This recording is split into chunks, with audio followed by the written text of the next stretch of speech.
Guys welcome back to my channel extreme জিনিস। Good morning সবাইকে। এটা হচ্ছে পুরুলিয়ার ডে 4 আর এখন আমরা যাব রাঁচি। আজকে তার বাথরুম দুটোই ফুল আছে, তার জন্য আমি এখন রেডি হতে পারছি না বলে এখন একটু ক্লিপ নিয়ে নিচ্ছি, তাহলে রেডি হয়ে কথা হচ্ছে। তো গাইজ এই দেখো এখন রাঁচি যাওয়ার রাস্তায় শুধু দেখো চারিদিকে সিনারিগুলো দেখো। আর আমরা সকালবেলা কিছু ব্রেকফাস্ট করে নিই, তো খুব খিদা পেয়েছে, তার জন্য রাস্তার পাশে একটা হোটেল থেকে দাঁড়িয়ে পড়লাম কিছু খাওয়ার জন্য।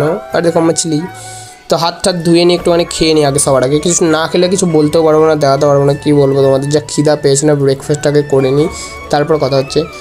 তো গাইজ আমাদের ব্রেকফাস্ট ডান, এখন যাব রাঁচির দিকে, কারণ কি রাঁচির দিকে এত সুন্দর সুন্দর দেখার জিনিস আছে, যারা এদিকে এসছে তারাই জানে। আর তোমরা তো আসোনি, যারা তাদের কোনো প্রবলেম নেই, কারণ কি আমি সব দেখাবো ভিডিওতে, কোনো চিন্তা নাই তোমাদের।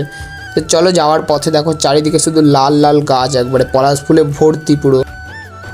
তো গাইজ আমরা পৌঁছে গেছি জুনা ফলস। তোমরা আমাকে সাবস্ক্রাইব করে রাখো, কারণ কি একটা ভিডিওতে সব দেখানো সম্ভব নয়। তোমরা সাবস্ক্রাইব করে রাখো, নেক্সট ভিডিওতে তোমাদের জুনা ফলসের নিচে গিয়ে কী কী করলাম সেটা দেখাবো। তো চলো।